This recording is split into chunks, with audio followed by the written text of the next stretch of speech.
Good day pa ganyan. Another installation na naman po tayo. Meron tayong in-install dito na isang Toyota Race. Ayan. Nag-abel si sir sa atin ng head unit with reverse mga kabosing, no? 9-inch po ito mga kabosing. So ngayon, tignan natin yung features ng ating head unit mga kabosing. So ito po siya mga kabosing. As you can see po mga kabosing. Ayan. Testing natin yung music natin mga kabosing, no? Steering wheel. Kung gumagana ba. Ayan.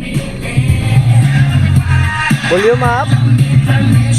Ayan, napakalakas po, no? Dahil po yan sa unit natin mga kabosing, no?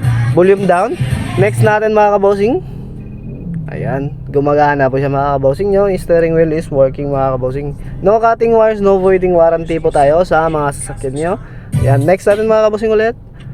Ayan. So, yun lang po mga kabosing, no? Ito po yung mga features niya mga kabosing. Features niya. Ayan. Meron siyang cameras, files manager. Ayan, meron po din siyang Bluetooth mga kabosing, no? At YouTube. Ayan. Tsaka mga Play Store mga kabosing, no? Ito yung Spotify, Netflix, Waze, at iba-iba pa mga kabosing. So, reverse natin siya mga kabosing kung gumagana pa mga kabosing.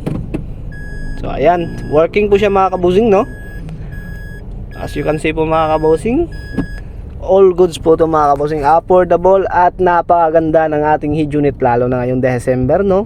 Maganda mag-upgrade ngayon. Pero nandito lang po tayo sa Andres Auto Shop Accessories, powered by Kions on Drop.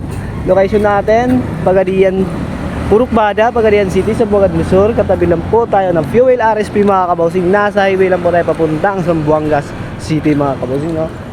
Ayan. So business hours natin mga kabosing, no? Monday to Sunday, 9 AM to 5 PM tayo dito. Bukas po tayo. At sa malalayang lugar dyan, huwag kayong mag-alala. Meron na kami Facebook page. Search nyo lang sa Andres Auto Accessories mga kabosing, no? So yun lang po. Maraming salamat. Peace.